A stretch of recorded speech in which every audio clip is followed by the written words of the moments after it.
welcome to our presentation hosted on behalf of the Sierra Club of Maui. My name is Asia Iyer, and I'd like to welcome you tonight to the Water is Life presentation. We have an amazing panel set up today to discuss the issues of water in East Maui, in Maui Hikina, and all of the issues surrounding this tumultuous history of water in this part of the island, in this part of the county. Again, my name is Asia Iyer, and I'm here to host, and I will introduce you to your panelists in just a moment. And I would like to just express my appreciation for you being here. We have had a historical proposal to develop community water authority that could manage the streams of Maui Hikina, the streams that flow from Hilo to Nahiku. Maui Hikina, which is also sometimes referred to broadly as East Maui, has been central to water conversations across the state over the years. And the communities of Maui Hikina have paved the way in the fight to restore the public trust protections of our water resources that are built into the Hawaii State Constitution. Now, in the past, this water from Maui Hikina was able to support immense populations through the values and systems of water stewardship that were upheld by the ancestors of this island. Yet over the past just 150 years, water systems were changed to favor large-scale agriculture, leaving these Maui Hikina communities and stream ecosystems without access to what was previously life-giving water. So as a result, the money-making power of the water was prioritized over the life-giving power. And we, the modern residents of Maui, are forced to carry on the struggle of a public resource being in private hands. Now, this is not a new issue. If you go back and look at Maui news articles from the past even 100 years, you'll see that there are stories and articles dating back to the times of our grandparents and great-grandparents, where the residents of Maui were concerned that water was not a public resource. It was held in private hands. So we are asking the same as what our grandparents and great-grandparents were asking.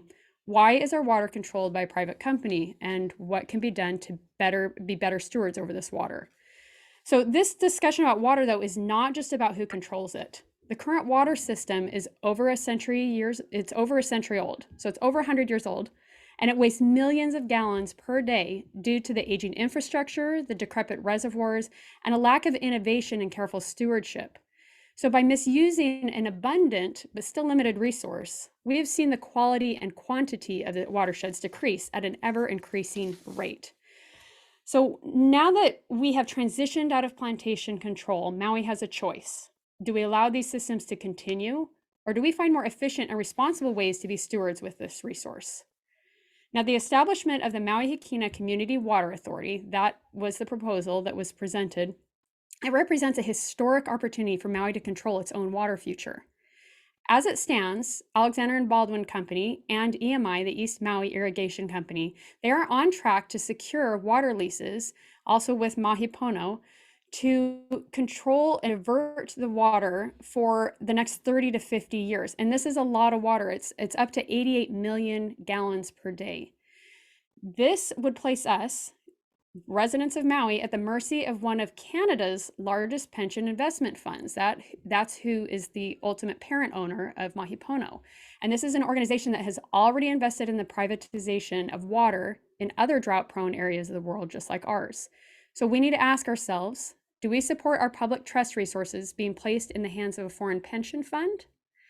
The Community Water Authority is an alternative solution that allows the people of Maui to invest in their own water future, to provide water security, and improve and monitor the health of our ecosystems for generations to come.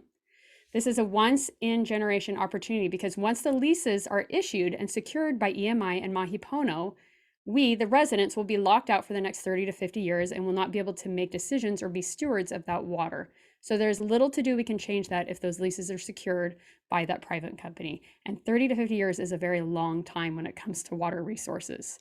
So the decisions we make now will set the trajectory for our water future. And it's really just about that one simple question. Should Maui control its own water future or not? I am so pleased to introduce our panelists. And I would like them to talk a little bit about how they have come to this place of action and responsibility and knowledge about the Maui Hikina area and the streams. Our first panelist, and they're going to have a presentation. So stay tuned. At the end of these presentations, we will have a roundtable discussion, and you, the viewers, will be able to submit questions. So our first panelist is Lu'ukia Nakanelua Esquire. She is an attorney. She is a lineal descendant of Wailua Nui, and she's a graduate of the William S. Richardson School of Law, where she earned an environmental and Native Hawaiian law certificate.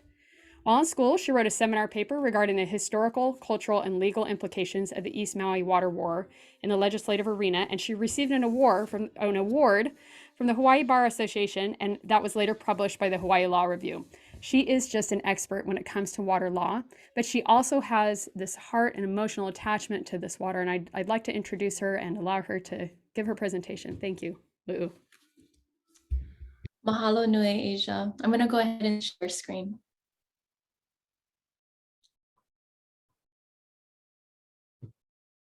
Can folks see? Yes. Aloha ho kako. Mahalo again to the Sierra Club for inviting me to be a part of this critical discussion about Maui's water future and legacy. Again, I'm here to give some context and background for the benefits of returning the kuleana and stewardship of our most precious resource, Kane Kawaiola, Kane of the life-giving waters, back to its people, and a shift away from over a century's worth of commodification and colonization of this resource. As part of the necessary backdrop, we'll begin with the traditional Native Hawaiian customs and traditions with respect to water stewardship, the abridged history of plantation diversions, the state of our water laws in this modern era, and an atmospheric overview of the war for water in Maui Hikina. Now, to understand the significance of water in Hawaii, we need some insight into our Kanaka Maoli worldview. Like other indigenous peoples, Maoli have a creation story, the Kumulipo, that ties us to creation of all life in Hawaii. There are varied perspectives on this, and like water, could dedicate a whole semester barely scratching the surface. But given our time together today, this is the one slide version. The Kumulipo is divided into 16 wa, or eras, or sections. All plants and animals of sea and land, earth and sky, masculine and feminine, are created. These plants and animals later become known to us as kinolau, or physical manifestations of our Maoli pantheon, and are also family aumakua, or guardians, that protect many of us still to this day. From the 12th series of this particular oli or chant or mo'olelo, the composition later details the time of Papa and Wakea, where they came together and gave birth to our Hawaiian islands. After all the islands were born, Wakea had a child with Ho'ohoku Kalani. His name was Halua Nakalau Kapalili. He was stillborn, and out of his grave where they buried him grew a kalo plant. This became the staple crop and eponymous ancestor of all Kanaka Maoli. Later, Wakea and Ho'ohoku Kalani had a second child, Haloa, the younger sibling, who was the first human born here and cared for the kalo, the elder sibling.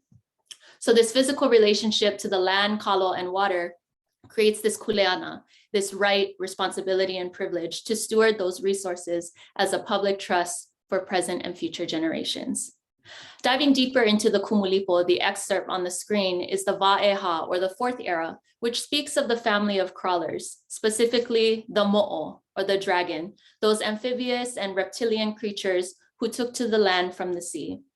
In regions that were particularly famed for water and abundance, like Maui Komohana, West Maui, Nawai'eha in Central Maui, and relevant here, Maui Hikina, the physical and metaphysical realm of their fresh waterways were organized and safeguarded under this totemic representation of mo'o.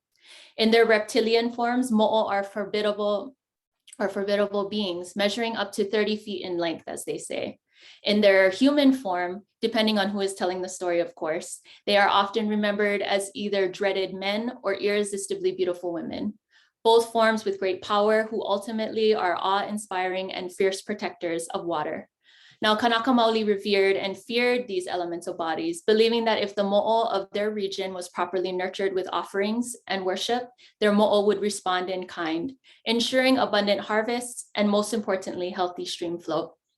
In addition, my people elevated their respective mo'o by establishing religious orders, generally made up of women, responsible for enforcing conservation laws to protect the springs, streams, and fish ponds, ensuring that water was never taken for granted. I've heard a lot of buzz in the community regarding a return to the Konohiki water management system or the Ahupua'a system.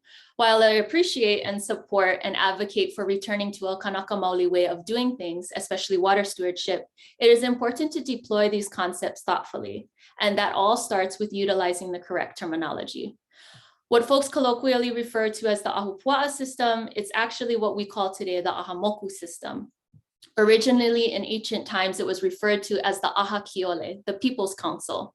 Aha meaning cord and Kiole meaning a particular type of school of fish, symbolizing the weaving of knowledge systems and experts to steward each region's abundance of resources.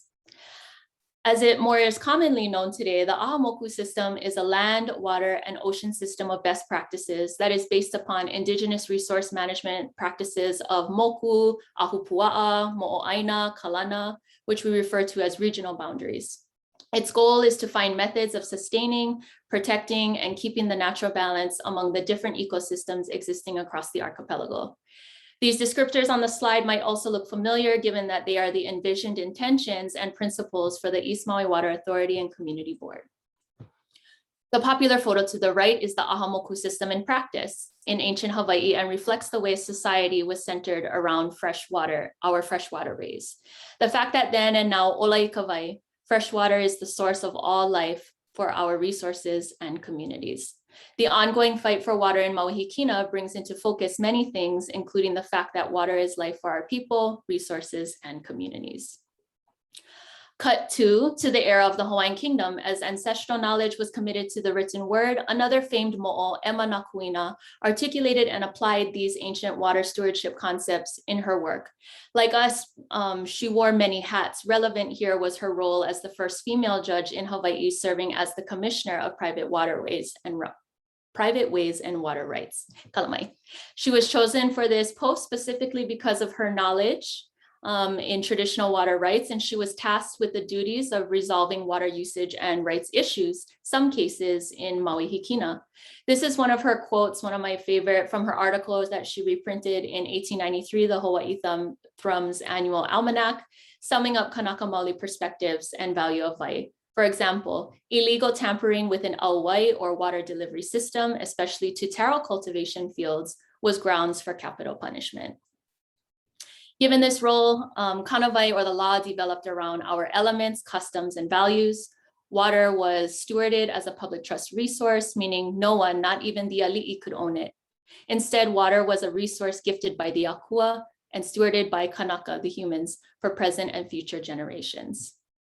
Now, the rise of sugar plantations and industrial agriculture more generally fundamentally changed approaches to freshwater use and management.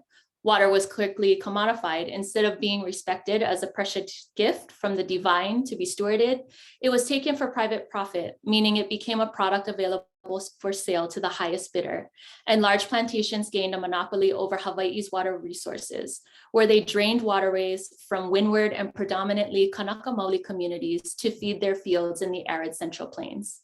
This applied to both groundwater and surface water resources. Even the law itself began to reflect a more Western orientation. In partial response to growing conflicts over water, laws were formalized and a reassertion of Hawaiian custom and traditions emerged in our laws. Today, this is reflected in our state constitution, our water code, water commission rules, and other relevant statutes, including our court decisions, which reaffirm traditional custom that all of Hawaii's water resources are held in trust by the current sovereign and should be stewarded for the benefit of present and future generations. That water has always been a collective good and a legacy for all. Water use is treated differently depending on what land it falls on. If, for example, it's in a water management area, the water code applies. In a non-water management area, for example, like Kihei, common law applies. State-owned land, you have Hawaii Revised Statute, Chapter 17158, which Dr. Scheuer will go further into his presentation this evening. And BLNR, or the Board of Land and Natural Resource, applies that statute. In all instances, however, for the protection of water, the water code applies everywhere, meaning that there are always protections for our named public trust resources, which I'll go over in the later slide. We often hear the term public trust, but what does that really mean? Well, it poses a dual mandate of protection and maximum reasonable and beneficial use on our water commissioners and also our relevant decision makers, such as county and state agencies. Practically speaking, it establishes an affirmative duty to take the public trust into account in the planning and allocation of water resources and to protect the public trust purposes when feasible. Now, this slide distills the main takeaways from our relevant court decisions regarding the public trust over water. I also wanted to highlight here that there are only a handful of public trust purposes according to our Hawaii Supreme Court, who are the final arbiters of our constitutional provisions. They are resource protection, Native Hawaiian and traditional customary Hawaiian rights, such as taro farming, gathering, and fishing, Department of Hawaiian Homelands reservations and homesteading uses, as well as domestic water use for individual household homes. Another thing to highlight here is that the court made clear that there is a presumption in favor of our public trust purposes and that the burden is on especially private commercial users to justify proposed uses in light of the public's interest in the resource. So this is key right here. Historically, we've had some issues with illegal burden shifting, but just so that you folks know that the presumption is always in favor of our public trust purposes. Highlighted here are the public trust kuleana placed on our decision makers and agencies when planning and allocating our water resources. In the case of the East Maui Water Authority and Community Board, these are the kinds of things that they would be obligated to consider given that the county is a political subdivision of the state per the Kelly v. Oceanside case. Now, in relation to the impetus for this East Maui Water Board Authority and Community Board, how did we end up with the water conflict or the war for water in Maui Hikina?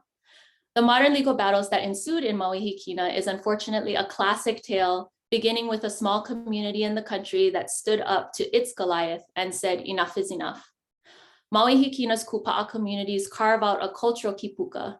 They uphold important traditional and customary practices. And as our laws state, these practices enjoy the highest protection and priority. And that's because these practices were and are key to our people's survival and Aina's health. For many ohana in Maui Hikina, including mine, who live this lifestyle, rely heavily on water. And for things like lo'ikalo, stream life, and our nearshore marine environment, cool, constant, and flowing wai is crucial. This model of a cultural kipuka has been affected heavily by the EMI diversions for decades. I also wanted to give a shout out to our charismatic minifana, our opai, oopu, and hihiwai, or V in other places.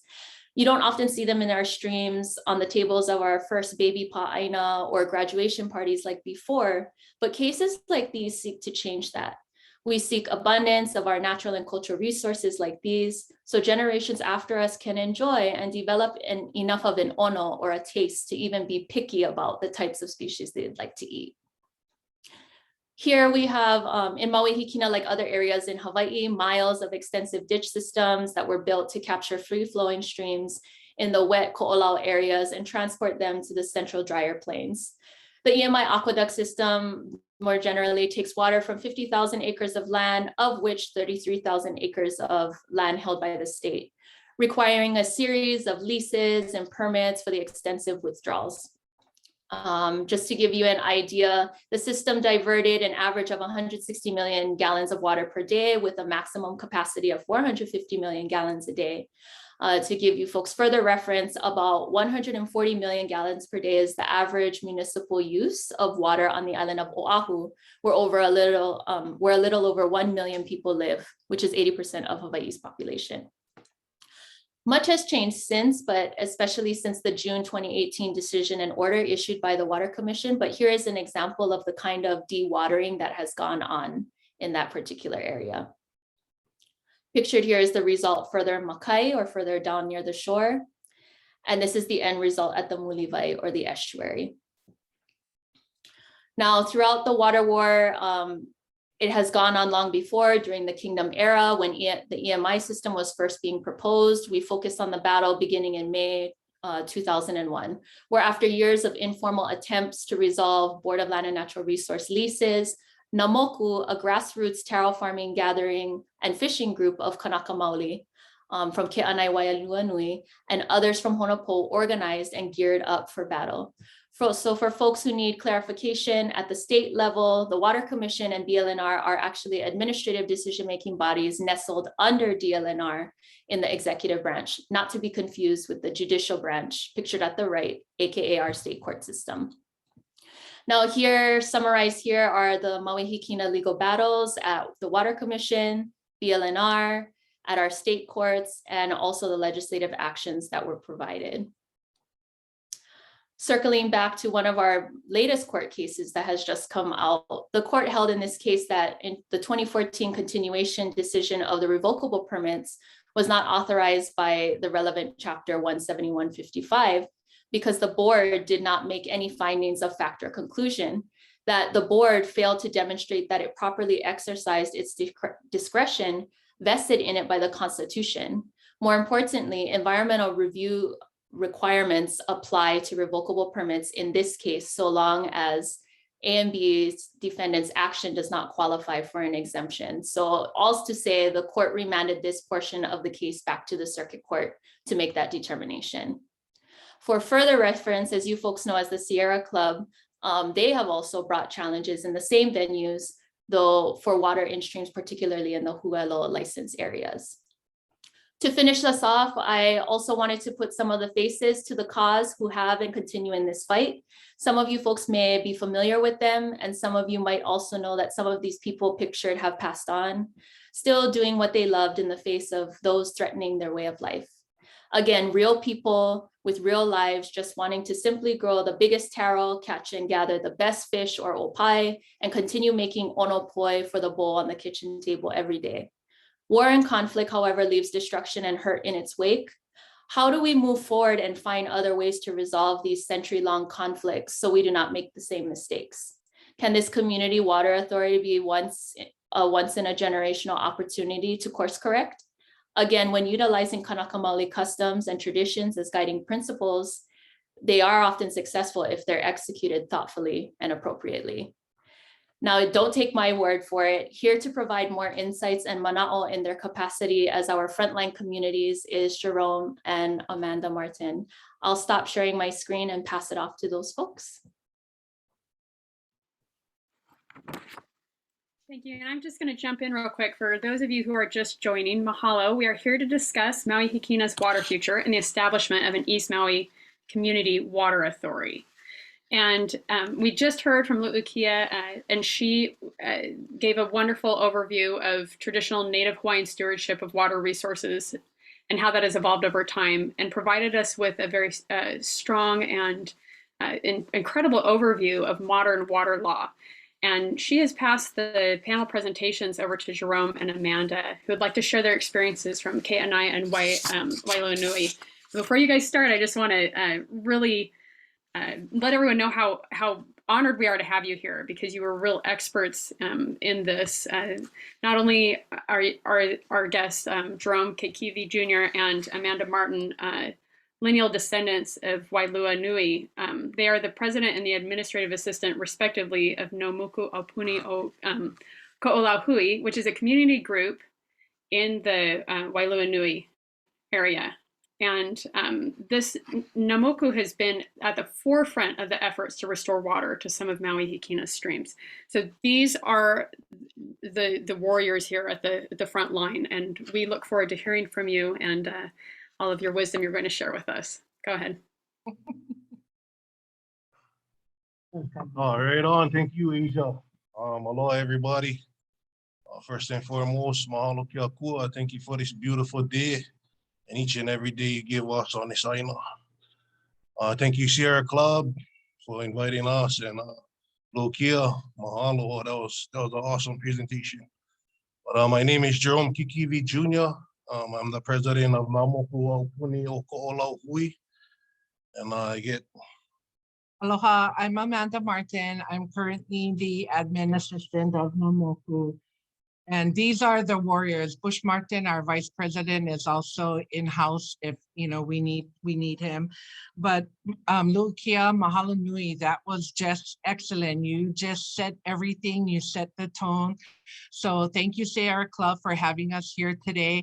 And we'll share our story kind of in our own words, and we'll just chat and go forward. So as you all know, we are the lead plaintiffs in the East Maui water cases, and we have played a key role in restoration of the waters. And we are, we continue to be good stewards to our land. So right now, Cousin going to just tell you his little story in his own words. So give you guys a little bit background history on Namoku.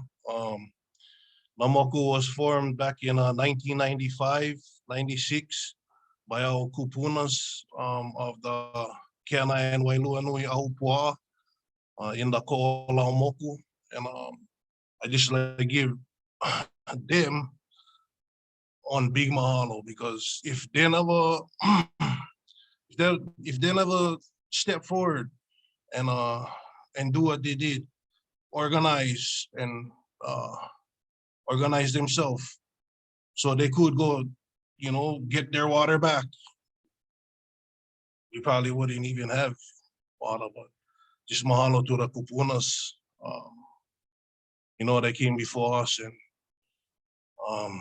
so Namoku was formed back in 1996, and the reason for it because the taro farmers and the fishermen and the gatherers noticed that the water was getting less and less and less, and they went organized and they went figure out why the water was getting less and less, because it was getting transferred out to Central Maui. And like how Lukia just didn't explain, we had a long battle, and all the accomplishments that Namoku and our people, our small little community, went achieve, with persistence, with never giving up. That's one thing that that we was always taught: no give up, keep going all the way. So it's kind of just one background of Namoku. Okay, so now we were presented with this opportunity to establish the East Maui Community Water Authority. So as the board and myself and some of our people, we reviewed the board duties and functions. And I look at this and I'm like, who better should be serving on this board? It's us. It's our people that were born and raised in this moku. And who's more familiar with all these areas is them. How many of you out there really know these mountains and waters like we do? We have no quarrel with company operatives on the ground, and our community currently has great relationship with the employees and representatives from the company. However, we are very concerned about a foreign-based pension investment firm having any interest in managing of our waters. Our community suffered great injury for a long time. We need change. Our resources been controlled by a private corporation for over a century, during which the state's trustees' lack of oversight and enforcement resulted in decades-long injury to native tenants and severe loss of native forest and stream biota. So, all public trust should be controlled by us, Hawaii, yeah, not foreign-based pension fund. And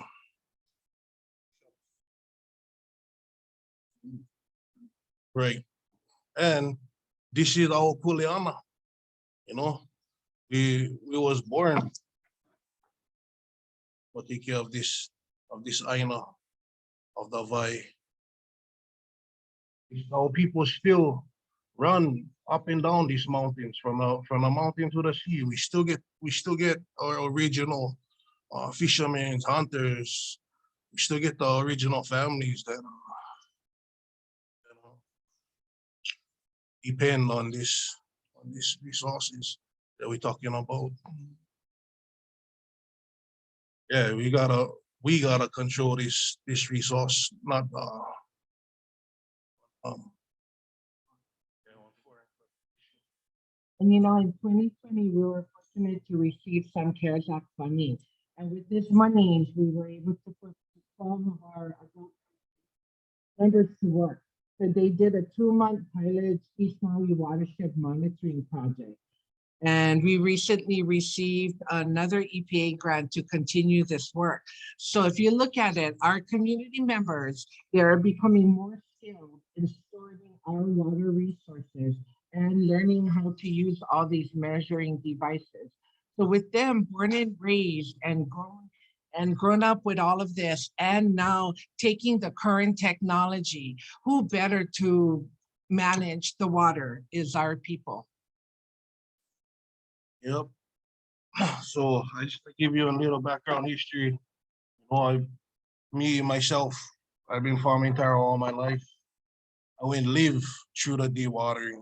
Me and my cousin Bush, and certain other farmers that still farming, you know, we went live through that dewatering. Now for finally have adequate water for produce healthy, nice crops. Never come easy, but damn, you know, beautiful, you know, beautiful. Um, you like share anything else? Huh? So as for me, you know, as I'll just share a little bit of what I see, know, and have experienced. So as a young child, I would watch my grandpa and my tutu leave the home and early, and we would call it go work taro patch. So they would go, and eventually we'll make our way up to the fields and see them working tirelessly, all day long. And the amount of water that flowed, through the fields were incredible. It was just something that was there all the time. And I didn't believe that it was something that would disappear. So my grandpa and tutu would harvest the taro, and poi would just magically appear in buckets, at our home. And we would share with the aunties and cousins. And for me, I never thought in my wildest dreams that I would witness no water. When my brother took over my grandpa's patches and when I went up there to see what was happening, I could not believe that there was nothing and the ground was hard as rock. No matter what we did or jumped on it, it wouldn't crack.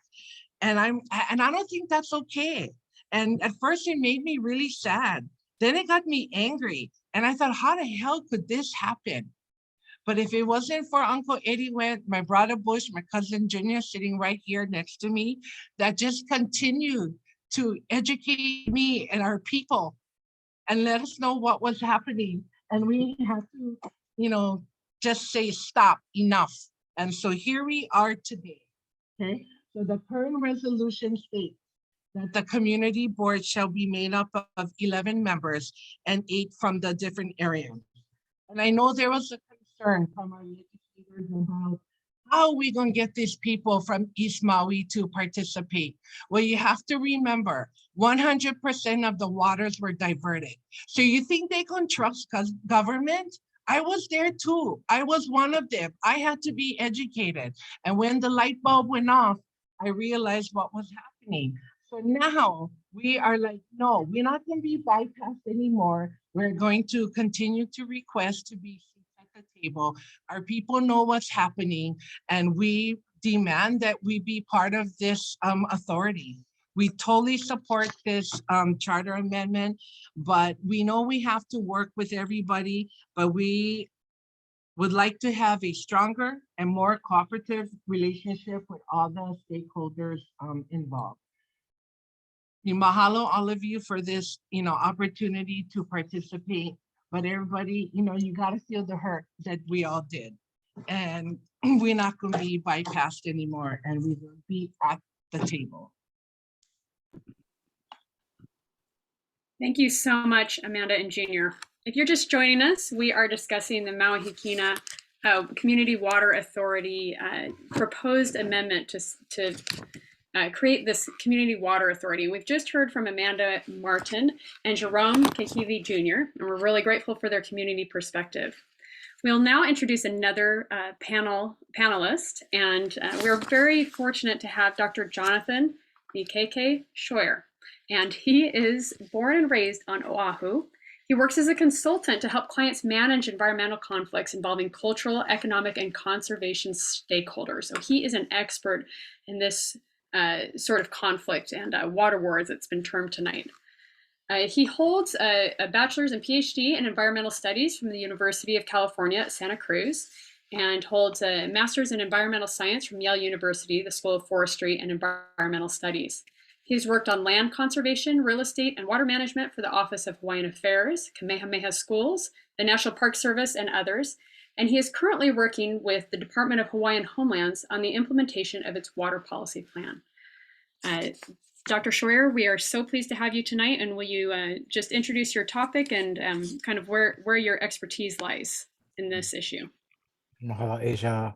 Aloha, mai kako. It's a pleasure to be with everyone here virtually, especially to follow Amanda and Ukia. So I was asked to talk story about DHHL's water interest, and so I will share a presentation as well that I put together, which is just to explain a little bit about what these water leases are that we're even talking about, and what three things. What are these state water leases? Where are they being pursued?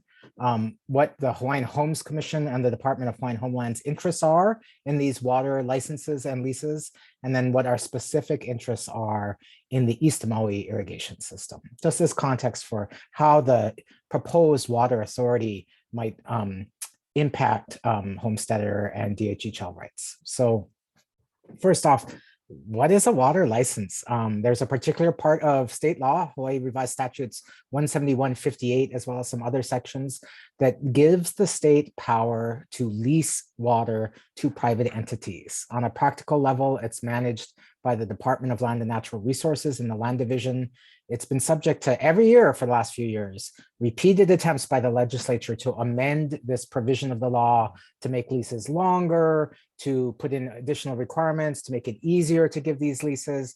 Some of these proposed amendments have passed and then reverted, others have failed. Basically though, despite all that complications, it's really simple. The state is giving a private party the opportunity to take water that's emanating from state land, state public trust resource, and use it for a private commercial use. Now it's subject to a whole bunch of provisions. There are time limits in the law, currently 65 years.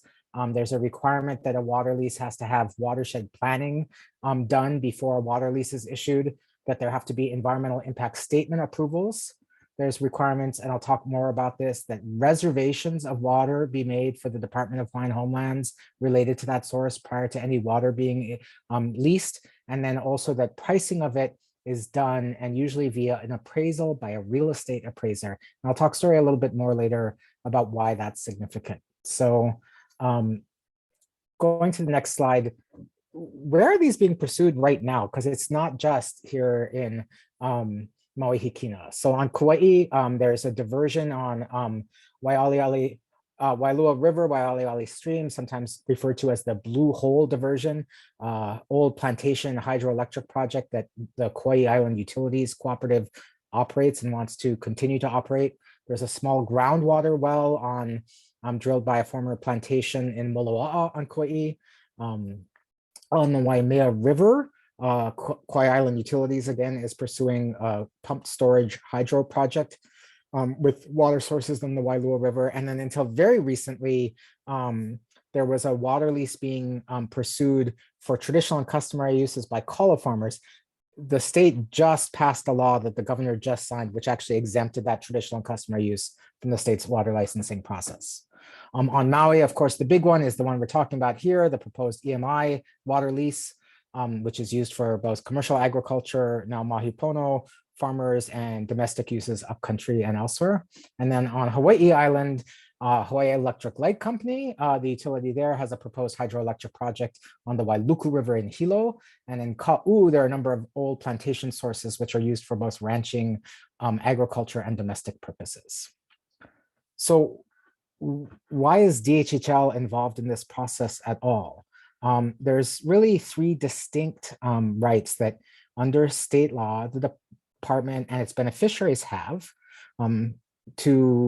in relationship to these water licenses. First of all, in 17158G, it says the state is not allowed to issue any water licenses until such time that a reservation of water has been issued on behalf of DHHL, meaning how much water is needed for future homesteading before any water is allowed to go to a private commercial entity.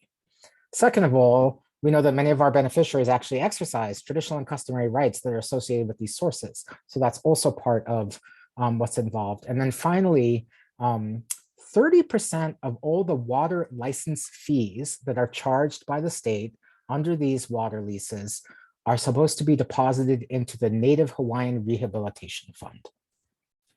I'm going to talk a little bit more about that because it's really interesting and it's very important.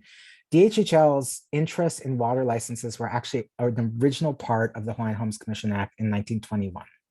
And it was secured by Kuhio partially out of concerns that were expressed at the time in the territory that this new department, this new act for Hawaiians was going to actually be coming at the expense of the white taxpayers of the territory. So I'm going to show just a little bit of history here.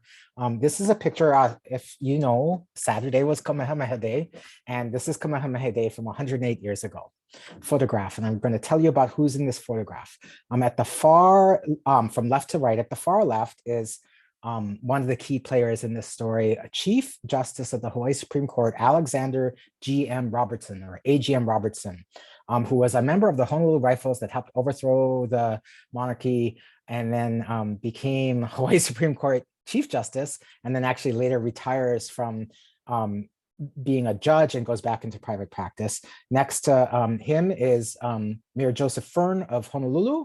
Next to over here is Uilani McQuaid Robertson, Justice Robertson's wife, also a well-known opera singer. Emma Fern, the wife of the mayor of Honolulu, Princess Elizabeth Kalaniana Ole, John Aimoku Dominus, our queen, and Prince Kuhio.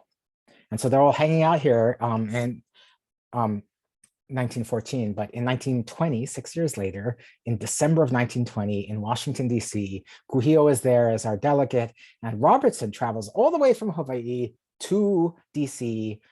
to testify against passage of the Hawaiian Homes Commission Act. At this time, he's left the Hawaii Supreme Court and he's there as a private attorney on behalf of Parker Ranch, which stands to lose approximately 100,000 acres if this act goes through.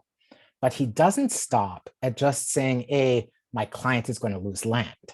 So this is directly from that transcript in the last slide, directly quotes from the transcript.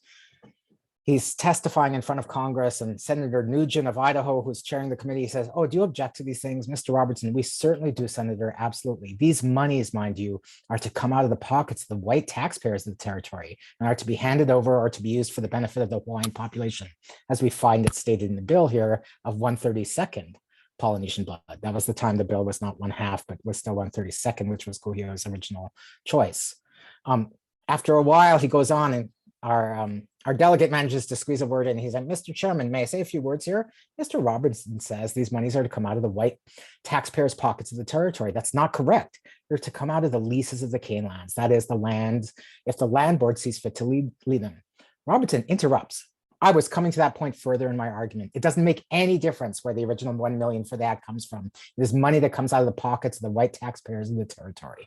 And then later, Kalaniana Ole, when he has a chance to make some closing comments, he says, no, Section 213 of this bill provides for the creation of a revolving fund to be derived from 30% of the territorial receipts from the leasing of cultivated sugar lands and water licenses.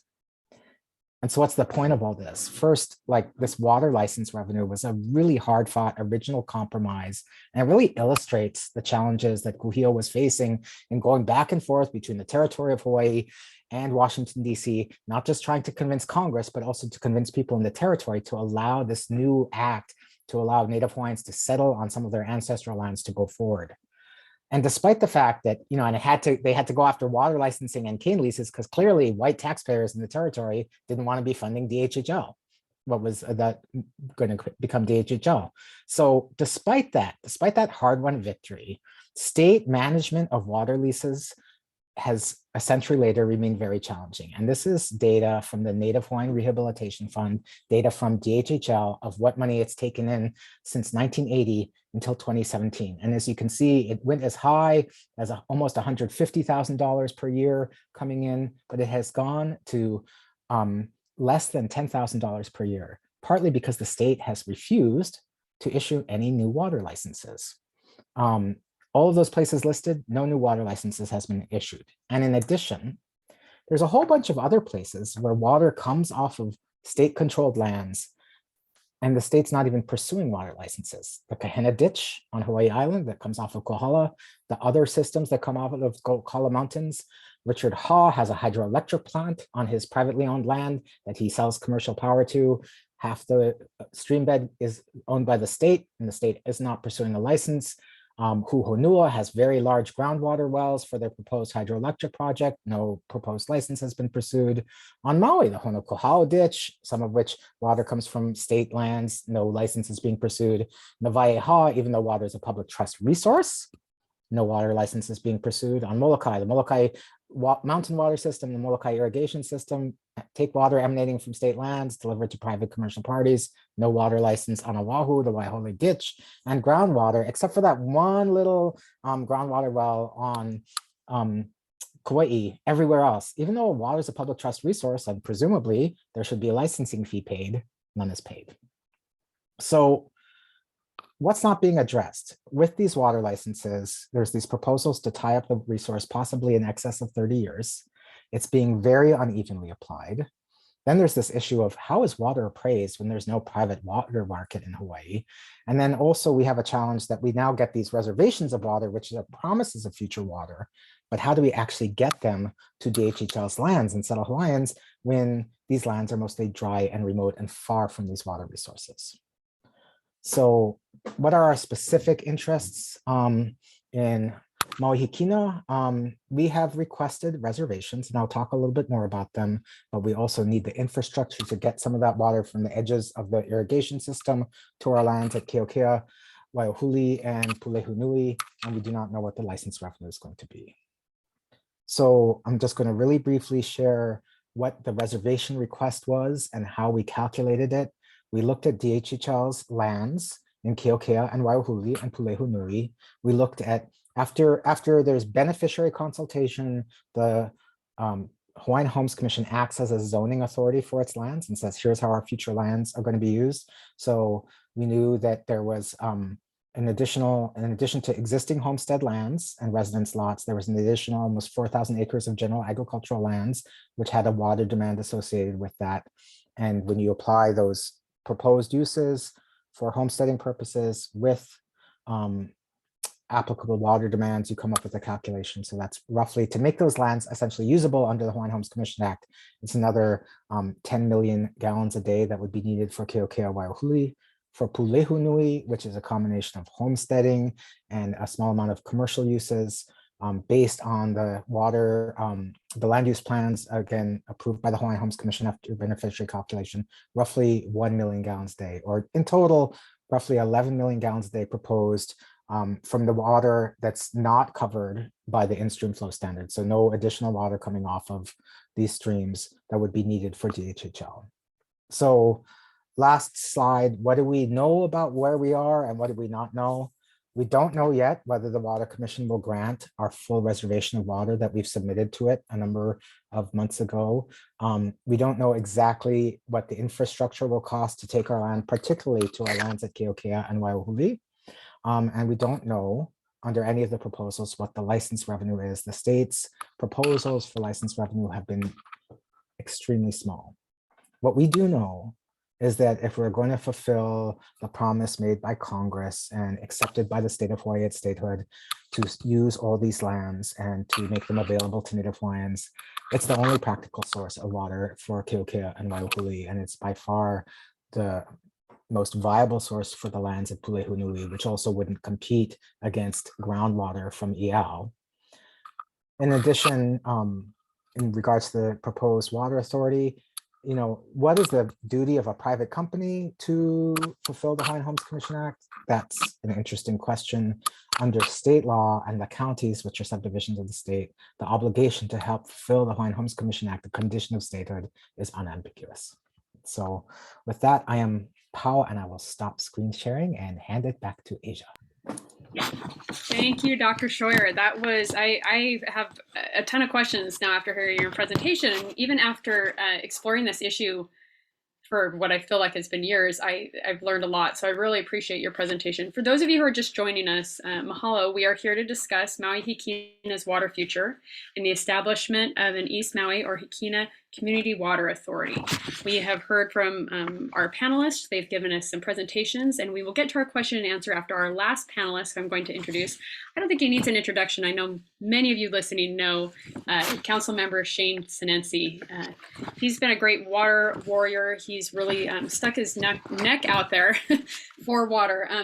Maybe there's some things you don't know about Council Member Sinensi, though. He is a lineal descendant of Hana, and he was the Hana Ahumoku Council representative for 8 years. He holds the council seat currently for East Maui, and he's the chair of the Agriculture and Public Trust Committee, and that committee oversees water policy. So that committee recently finished their review of the County Water Use and Development Plan, and it became clear during that review that new strategies were needed to ensure that Maui has enough water for our future.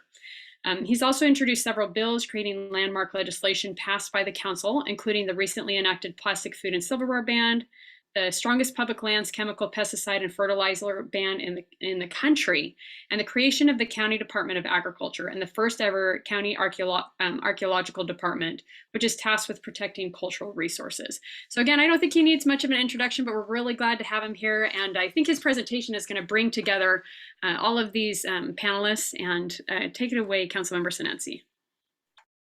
Hey, mahalo, Asia. Can you hear me?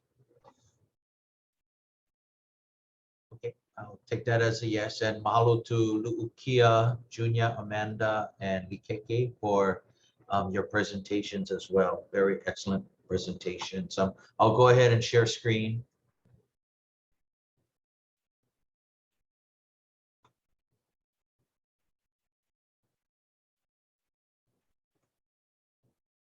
Okay, and I just wanted to say aloha winala kako and mahalo to the Sierra Club for hosting this panel tonight and the opportunity to share the proposed charter amendment.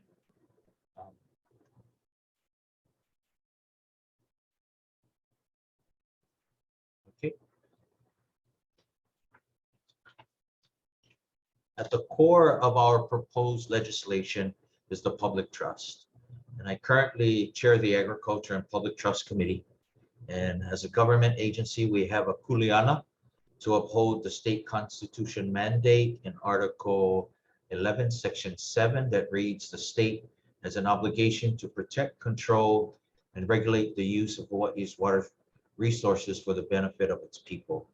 Of the 4 public trust uses, they are for domestic use, such as drinking water, Native Hawaiian traditional and cultural practices, maintenance of waters in their natural state, and use by the Hawaiian Homes Commission, as Likeke had just said. There has been previous events that has brought us to this point in time. The first on the far left, my left, in 2019, during the EIS process, there was a contingency of legislatures that came to visit the East Maui site. And after that visit, back then Representative Kahele wrote a letter to the county, and in it he said, it is in the county's best interest to secure a lease and to free itself from dependency on private, commercial, and third-party operators who are not duty-bound to uphold the public trust and to protect our water resources for present and future generations. In that same year, the Board of Water Supply created a temporary investigative group, and the outcome of that investigative group looked into the feasibility of acquiring the East Maui system. And in it, their recommendations were that Maui County should immediately apply for the long-term water lease for the East Maui license areas. Next, in 2021, we had a presentation in the APT committee by Mr. Ian Horikawa from the Department of Land and Natural Resources, Land Division.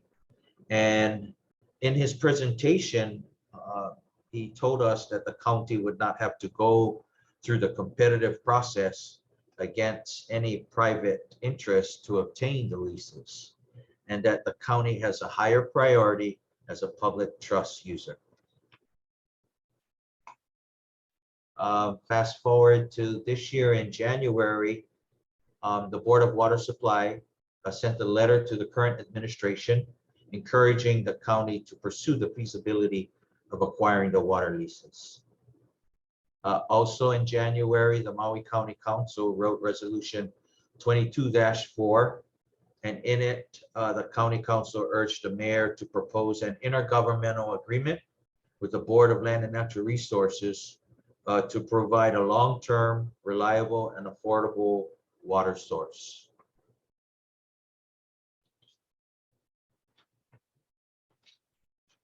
These are just a map of the 4 lease areas in Huelo, Honolulu, Ke'anai, and Nahiku. Currently, the Department of Land and Natural Resources is in the process of granting the 30 to 50-year lease. Should this lease be granted, there are no meaningful enforcement mechanisms other than the state to cancel the lease. Should this lease be granted, Maui County loses that opportunity to work with that leasee who would no longer need our support because the lease process would have now been completed.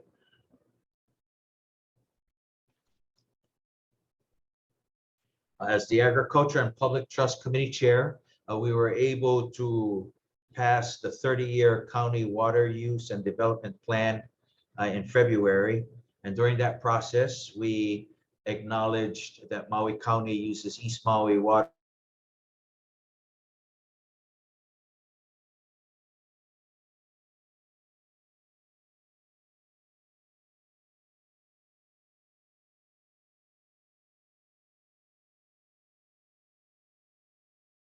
We also acknowledge that the need for long-term, efficient, transparent, equitable, and community-oriented management of water sources in these lease areas.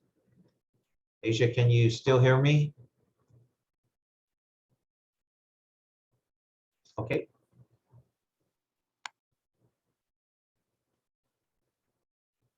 Also, as we learned during the water use and development process, Native Hawaiian resource management practices and local long-term intergenerational knowledge leads to more responsible management of our water resources and also grows water for future generations. Why a water authority? The majority of wholesale regional water systems throughout the U.S. is managed by water authorities. The community board will assure transparency, community-oriented, and responsible watershed management with the public good in its sights and to protect Hawaiian practices first and foremost. Management, it would require management expertise in surface water system operations, in public financing and grant acquisitions, in watershed management. It'll ensure that competent, transparent, fiscally, and environmental responsible operations will serve the public interests. As a municipal agency, the East Maui Community Water Authority has the obligation to uphold the legal responsibility to the Hawaiian Homes Commission Act and to the State of Hawaii Constitution. The Water Authority is able to secure federal and state financing that is not always available to private entities as well.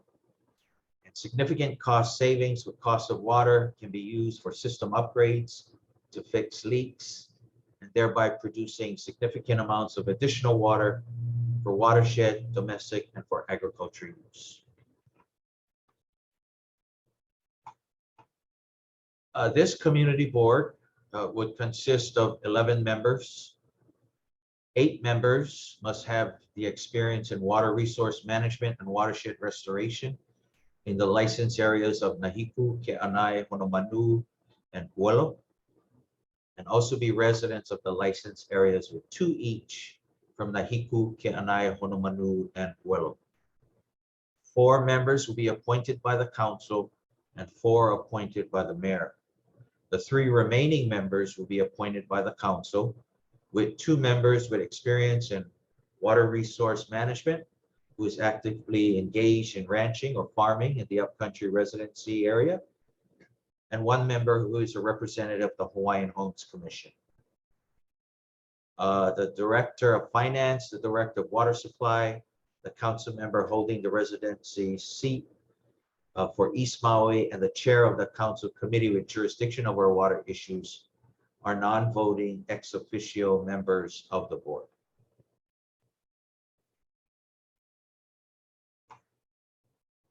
Okay, as a whole, the Water Authority board duties and functions, would be 1, to approve a long-term watershed management plan, hold an annual review of this plan and of its implementation status. It also reviews preliminary assessments, studies, and environmental reports. 3, it will provide an annual evaluation of the administrator to the mayor and to the council. 4, it will provide written comments on the agency's long-term capital improvement plans, comment on an annual maintenance plan, provide an annual report and an annual operating budget, including recommendations on water rates and on the agency's federal, state, and private funding plan. 5, it would review the agency's request to the mayor for annual funding appropriations. And 6, it will hold at least 2 public community meetings a year with opportunities for written and oral public testimony. The administrator of this East Maui Water Authority Board must have experience in the management of a water system, either in public service or private business or both, including experience in 1 or more of the following functions. A, administering operations of a water purveyor, including day-to-day management and control of water systems. B, preparing and implementing long-range capital improvement plans and up-to-date water use and development plans. And C, prepping an annual operating and capital budget. The director must have responsible budgetary and rate-setting experience, must have experience or the equivalent education in watershed management and Native Hawaiian water resource management and Ahupua'a connectivity systems, must have experience in community engagement and public outreach campaigns, and also have a bachelor's degree from an accredited college or university in engineering, water resources, business administration, public administration, or other relevant discipline, or a combination of education and work experience substantially equivalent to such bachelor's degree. Other duties.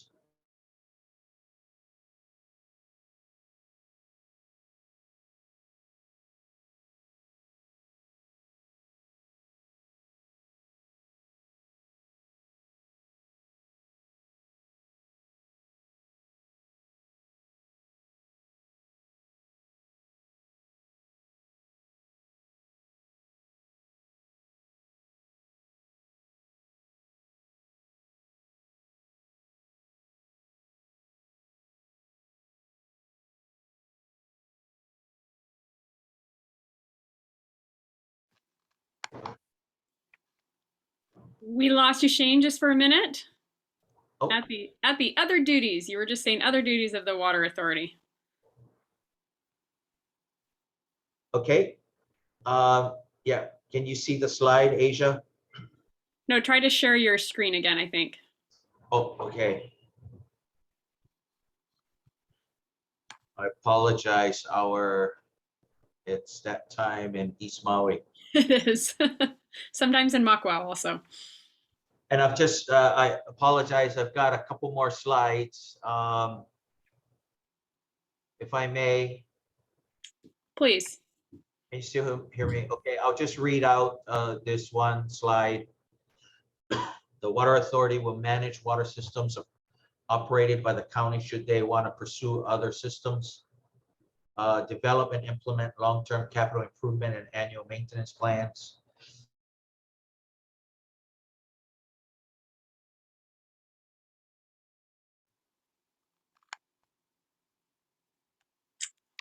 I think we lost Shane again. And we are hoping the water flows better than the internet. We know it's hard out in Hana sometimes. Oh, there you are, Shane. Okay, Go ahead. all right. The authority will obtain state, federal, private funding for system operations, maintenance, and capital improvements. Submit to the mayor the agency's request for annual appropriations. And within their annual report, the watershed management plan, as Likeke had mentioned, again, the operating budget, maintenance, and a status of grants and funding sources applied and received, and provide the board comments and recommendations. My last slide, and I don't know if you can see it, but I just wanted to say that should the proposed charter amendment pass, it will go to the ballot for the electorate, Maui voters, Maui County voters to vote on. And the question you'll see on the ballot is, shall the charter be amended to establish the East Maui Community Water Authority and Community Regional Board to pursue acquiring the long-term water lease agreements with the state and to manage the collection and distribution of water from East Maui areas to provide a long-term reliable supply of water for domestic and agriculture needs. And I just wanted to lastly say that tomorrow we're in the APT committee. We may be addressing a countywide option for people to consider. And then on Wednesday, in the recess break committee, we're going to need 5 votes to pass the proposed charter amendment out of committee and to the first reading and second reading of the council. Thank you for your time. Thank you so much, Councilmember Sinensi. Again, that was a really well-prepared presentation, and we really appreciate all of the work that you've done for water and in research and in just being very professional about it, but doing it with a lot of passion and a lot of heart. If you're just joining us, we are thankful that you're here. And we are here to discuss Maui Hikina's water future and the establishment of an East Maui Community Water Authority. We have a very well-versed panel of experts on water here in Maui Hikina. And we are now opening up to the question and answer portion of tonight's event. So if you have questions and you're watching on Facebook Live or in other ways, you're welcome to submit those questions there, and we'll try and get to all of them if we can. We're going to ask questions for about 25 minutes. So I'm going to open up some of these questions to all of the panelists, and some of them have been asked specifically to the panelists. So one of the questions that we had was from Kara Flores. And so I'm going to just ask us, maybe to Shane, why has the county not acquired the lease yet? Why do we need to form a community water authority in order to obtain the lease from the state, the leases from the state? Thank you, Aisha, for the question. Can you still hear me? Yes. Yeah, and mahalo, Kara, for the question. So currently, the county Department of Water Supply, their duties are just for the water use.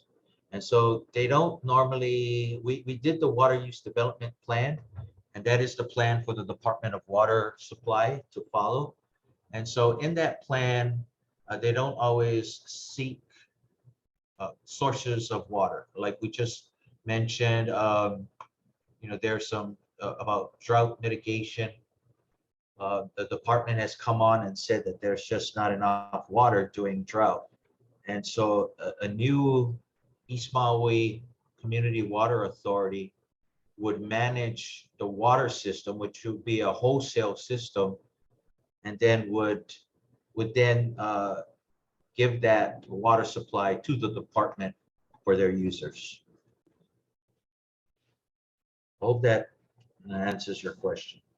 Yeah, it does. I think we have a couple more questions that'll clarify that. I do want to jump over to Dr. Scheuer, because I had the same question during your presentation. How do we balance the need for DHHL for the profit from these leases, and then also the need for water? So I think you saw the question on there, so you could probably address it better. Go ahead. So there was a thoughtful statement that about, like, it's kind of sad that DHHL's in this position stuck between, right? And so I guess I have a couple or maybe three quick responses to it.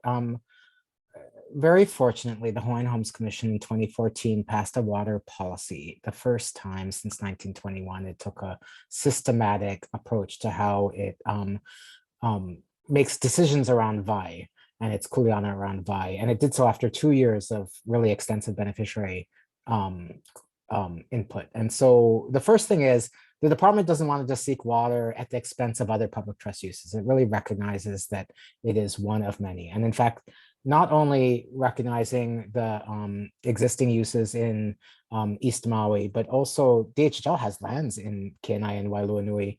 We didn't actually pursue our reservation of water until after the in-stream flow standards had ensured that water was going to come back to those lands where it had originally been taken from.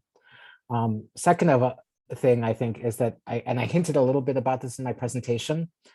If the state was much more consistent at applying the water leasing statute everywhere it should be, it wouldn't be so dependent on the revenue from any particular one source. So even a very, very tiny amount of fee charged that would go towards supporting watershed restoration, supporting DHHL's needs, the ceded land revenue of OHA, even a very, very small fraction of a cent per 100 gallons would generate tens of millions of dollars a year around the state of Hawaii to support the Hawaiian Homes Commission Act, to support watershed restoration.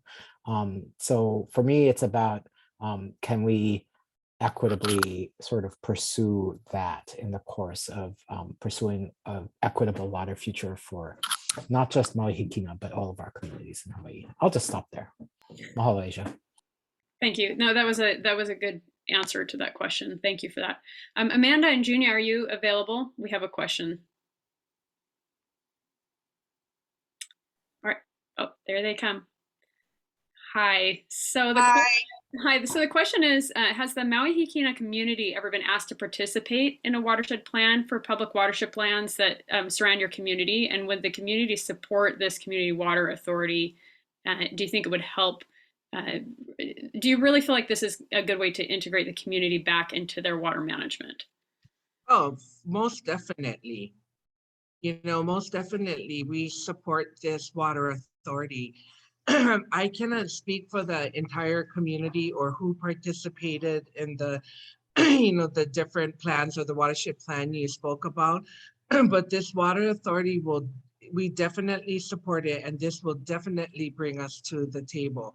And like we mentioned, who better to manage the water and the systems is the people that was born and raised and know it by heart. I cannot quote as much as they do, but I don't think any of you up there can quote what they and know what they know and where the waters go, where they flow, where they come from, and where there's leaks and everything.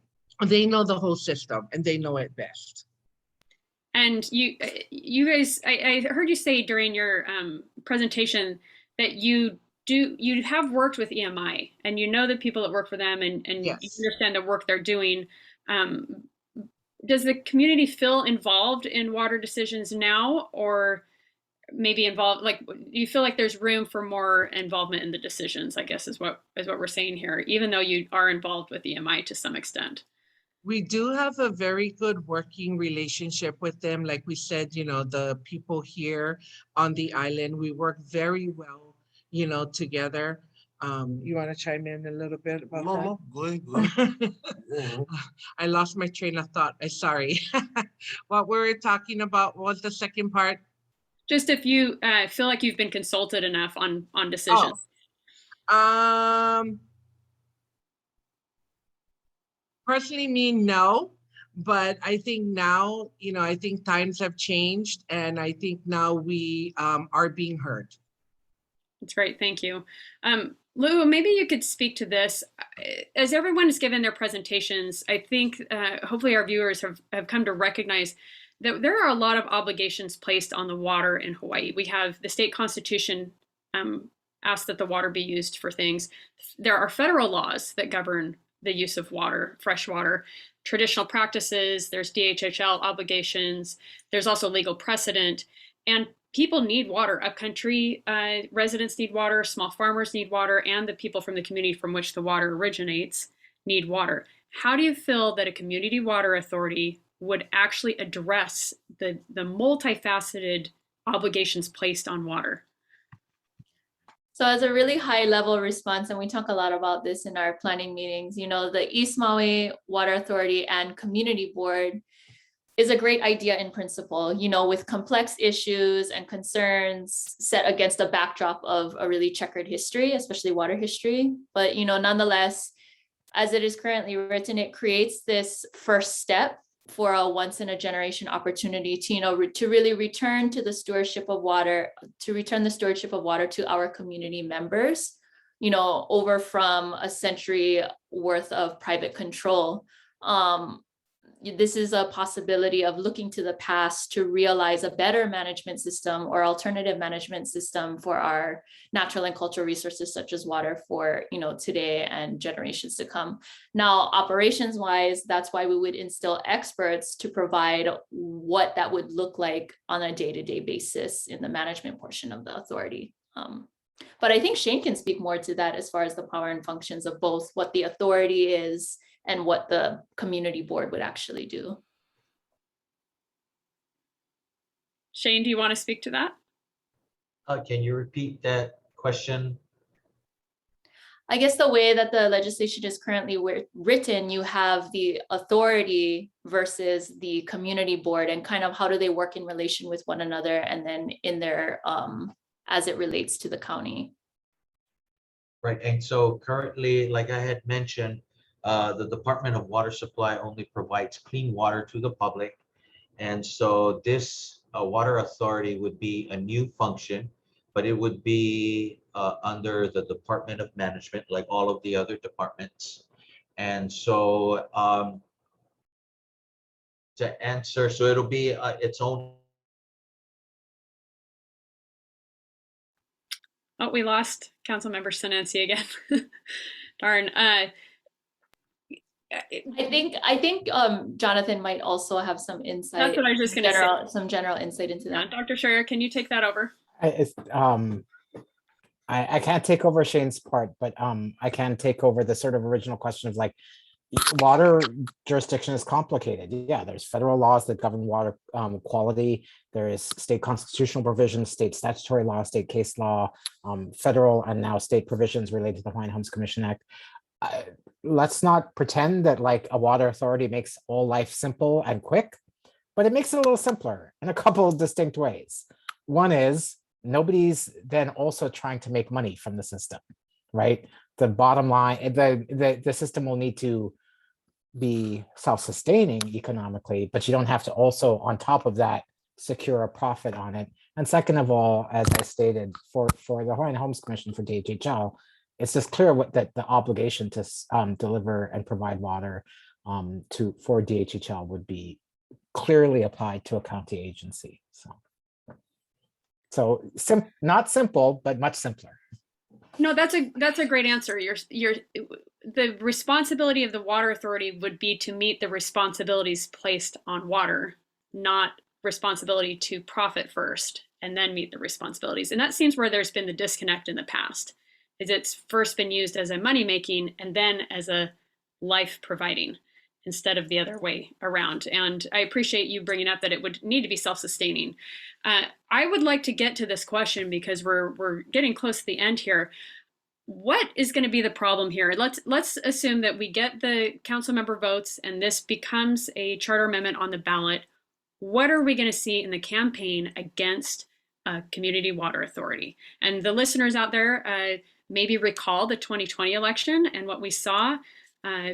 What do you see? So chime in. Who has an answer to this? What do you think is going to be the the conflict here? What's going to be the tagline that's going to say vote no on this charter amendment?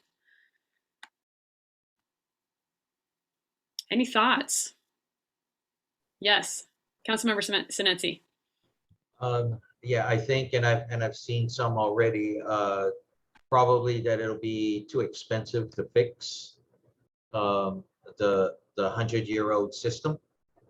But again, that's why I think if we take over the leases, we're able to apply for those grants, those infrastructure funds, where the private sector would not be able to do that. So we were open to working with the private sector, whether it be to trade water for the system, where the system runs on private property.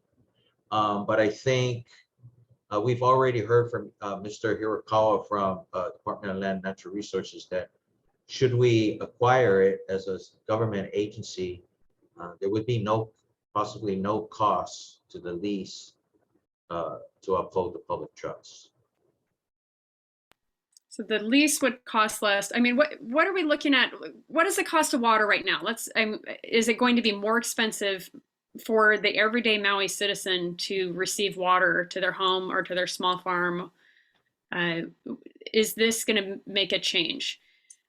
And unfortunately, that's what happens, right? When we get to these campaigns and election season, is they really want to hit you at home. So what's the difference? Maybe we're not going to see the average citizen concerned about the responsibilities of water, but they're going to say, is this going to make my water more expensive or more difficult to obtain? So what would you say to that, Councilmember Sinensi? Yeah, and I'm sure Mr. Ney would be more of an authority than myself. But when we look at if the county delivers a total of 22 million gallons a day, what's being delivered now at the current ag rate use, that would be over $8 million a year in revenue to the county that can be used to make long-term decisions about repair, about maintenance, fixing reservoirs, possible hydropower.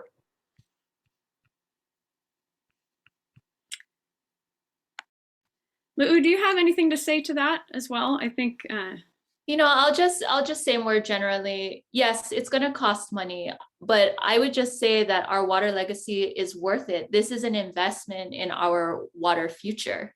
The reason why we have water resources today is because 20 generations before us, according to Kanaka Maoli tradition and customary rights, we have the water resources we have today.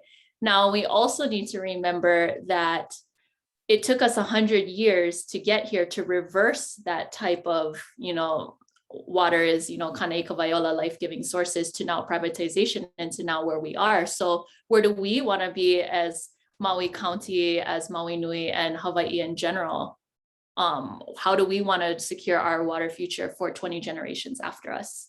Are we going to continue to kick the can down the road, or are we going to address it now from a solution-oriented approach? Thank you. Anyone else to comment on that? I think one other thing I've heard too. Oh, go ahead, Dr. Scheuer. I'll just jump in real fast, right? I mean, so as it stands now, we kind of know what the county has to pay as a delivery cost for the upcountry deliveries to the county system, but we don't really know the overall cost of owning and operating, because in the private sector, it's a private sector controlled system, so there's no transparency. So is the county rate being subsidized by charges to other parties? Is it higher than it needs to be? We don't know. So the question about is it going to cost more or less is a good one. But I think the better questions are Lukia's. What would it cost us to not have control of this in the future? And when can we have some reliability about what the cost is, if it's managed by the public with public records and openness, or whether it's managed by a private entity whose only duties are actually to its owners, essentially. Excellent. And just so the viewers know, we do pay for water from the private entity now. And we would probably pay, I mean, from what I've seen of the environmental impact statement from Mahi Pono and from the projections on operating a community water authority, it doesn't look like the water rates would change much. But I also, a few of the panelists mentioned that as a public community water authority, we have access to grants and tax incentives and things that private entities don't. So there is some help there. I do get worried that this is going to be a major issue if it comes up on the ballot. But the other thing is this too difficult? Is this too difficult to ask a government entity or a community entity to take this on? And how can you answer that? And maybe Amanda and Junia can also, they've seen the EMI system. Is this something that we can't do? Is it just not feasible? Amanda, go ahead. Well, it's doable, all right. We definitely can do it, you know, like how everybody's saying, took 100 years. We can make it happen. Everybody just gotta work together, yeah. You know, I just like say that we support farming. You know, we know Hawaiian homes.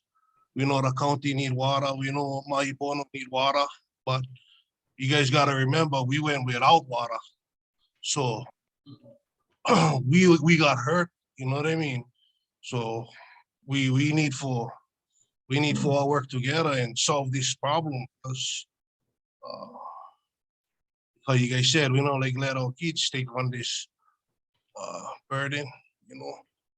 So yeah, just mahalo everybody for you know, doing their part, taking on the kuleana and being at the table. But we work with EMI, you know, we get good relationship with them, and we went through the whole call-out system with them. They let us know too that you know, they get diversions and things that they gotta comply with the court systems for either decommission or take out. So you know, this is very possible, and I think with everybody's manao, it should be a beautiful thing.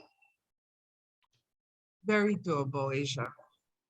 I think the community is very capable, and you know, I don't want to continue to repeat myself, but they know the area, they know the streams, the mountains, everything that Lukia talks about.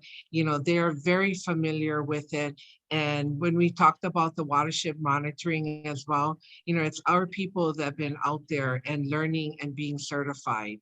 So, you know, eventually they will be managing the systems anyway. So why not, you know, have the people that know what's going on and know how to do it? Why not have them be a part of manage? I just like add one thing too, that so we in the Ko'olaumoku.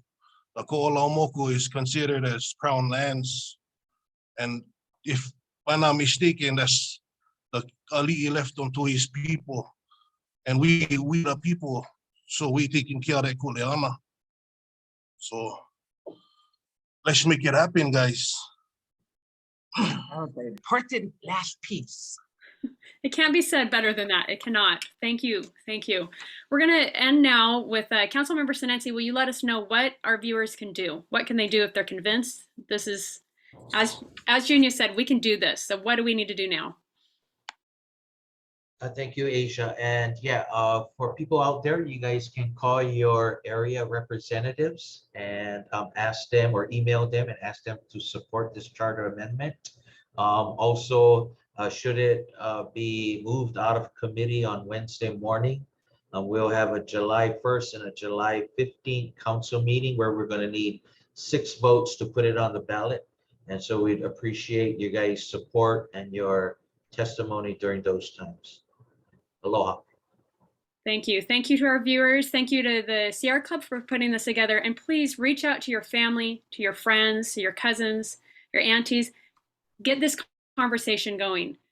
Talk to them. Let them know if they are convinced ahead of time when it comes time for these things to be put before the committee and the council and on the ballot, they're going to be convinced and we can do this together. Again, thank you. I hope you have a wonderful evening and we look forward to hearing your testimony at the council meetings.